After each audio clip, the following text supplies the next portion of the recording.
Hey guys, welcome back. Today's tutorial we're going to be looking at the photo merge feature in Lightroom.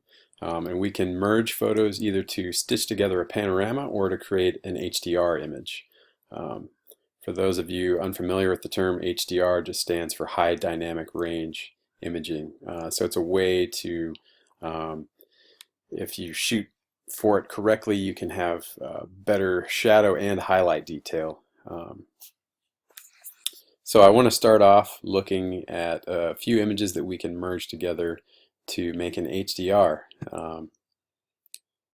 The first step obviously is you need to shoot some images that are intended to be merged as an HDR. So let's take a look at these first.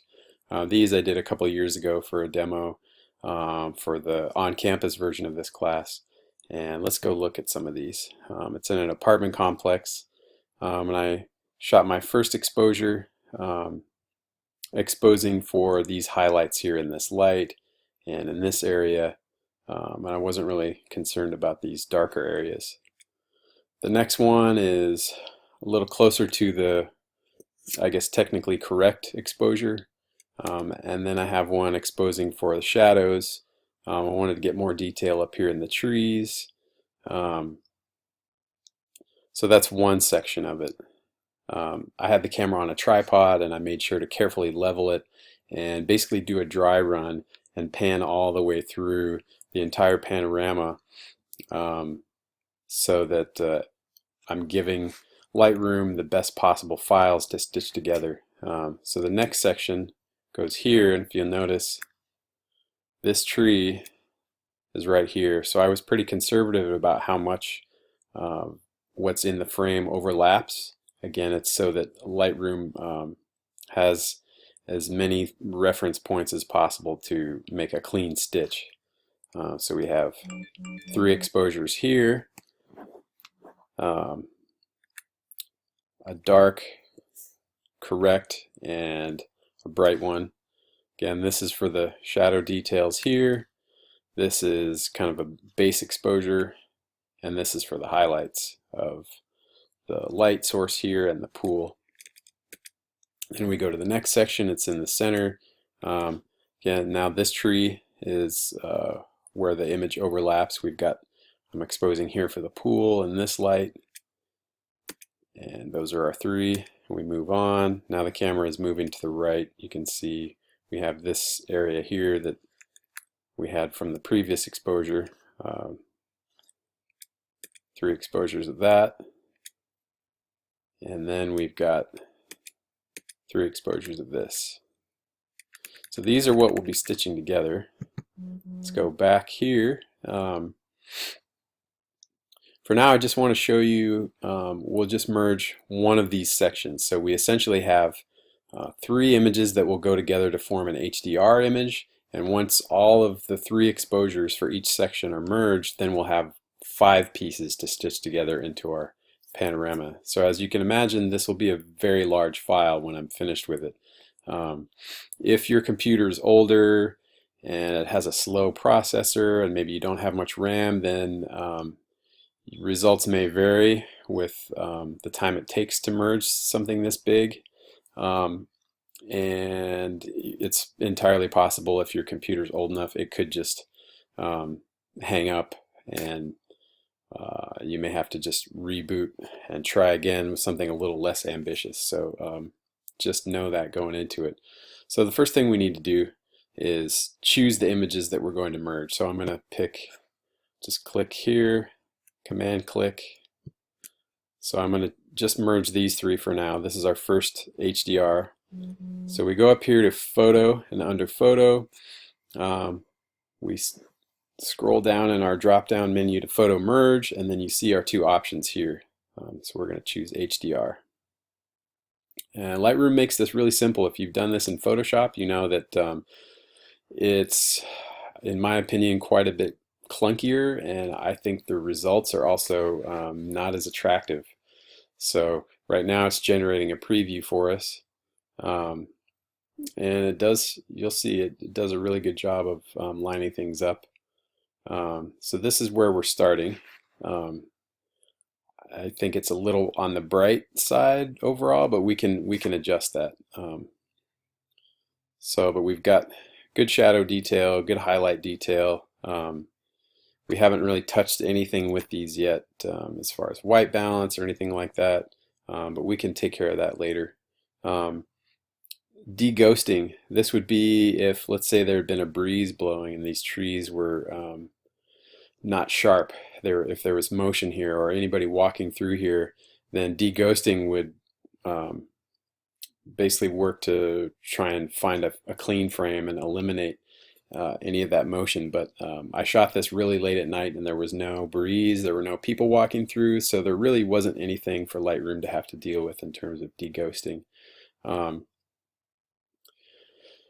Auto align and auto tone, these do actually a really good job of putting these pieces together. Without auto tone, we get something it would still be workable. This is just as workable in my opinion. On auto align, if you're shooting on a tripod and you're very careful about not bumping it, then there really shouldn't be any difficulty for Lightroom to deal with aligning things. If you were hand holding your camera, then you might run into some issues where Lightroom has to do a bit of work to try and line things up. But because I had this on a tripod and the only thing I touched was just the shutter, and even that was done very carefully, there's really no trouble here. So once it's finished building the preview, and these are three 24 megapixel files that it's merging together, so it's a lot of information. So let's go ahead and click on merge, and it's gonna, you see the progress bar here, it's moving fairly quickly. If we had something that was gonna take longer, we might want to go and work on something else while it's doing its thing. But this actually goes fairly quickly. It's when we get to the bigger pieces and the file gets bigger that it's going to take a bit more time. So now we can see these are our pieces that we merged, and this here, let's take a look at it. This is the first section that we merged. So it looks a little bit unrealistic at this point, but we're going to take care of that. One of my, I guess you could say, pet peeves with the way most people use HDR is that they tend to, they go so far with it that there are no shadows and there are no highlights anymore. It looks flat. The colors look cartoonish, and they're very distracting because they call so much attention to the process of how they were made. Let's see. First thing let's do, let's try to figure out what our white balance should be. These lights here are a variety of color temperatures, and we'll see what we get. They didn't really fit very evenly into any one of these presets, but we'll try to find one that's close and then massage it from there. Try tungsten is pretty good. It looks a little pale, a little definitely on the green side, so let's back it off a little bit. But already just adjusting that, it looks much more realistic. I think that's pretty good. It could maybe use a touch of magenta, just a little bit. I think that's pretty good right there. Overall, we can, I think, bring the exposure down a little bit. And we could maybe even bring the shadows down a little bit more. Bring up the black level a little bit. Not too much. It's okay if we can't see everything in here, because my goal is to just make this look like what I saw with my eye that night. So that's our first segment. What we're going to want to do after we've completed this process on all the other segments of this, we're going to need to go and make sure that the exposures and the colors match in all of them, because once we stitch them into a panorama and they're all in one piece, it gets much harder to deal with each individual segment. With a panorama stitched from 5 different pieces, when we make an adjustment to exposure, any of these things, if there are differences where they don't match, then these exposures, these adjustments here are going to affect the whole thing, and they'll still be just as far out of balance with each other, if that makes sense. So rather than having to, we could use some of these tools to go and do some local adjustments, but it's, I think, easier just to plan ahead a little bit and deal with these pieces before you stitch them together.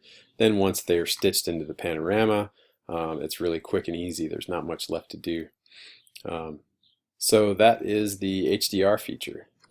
As I said, it's really simple. It goes pretty quick, and depending on the files you give it to merge, you can get something that looks like just a good exposure. So in the next video, we'll take the rest of these pieces after I've merged them all into HDRs, and we'll stitch together a panorama.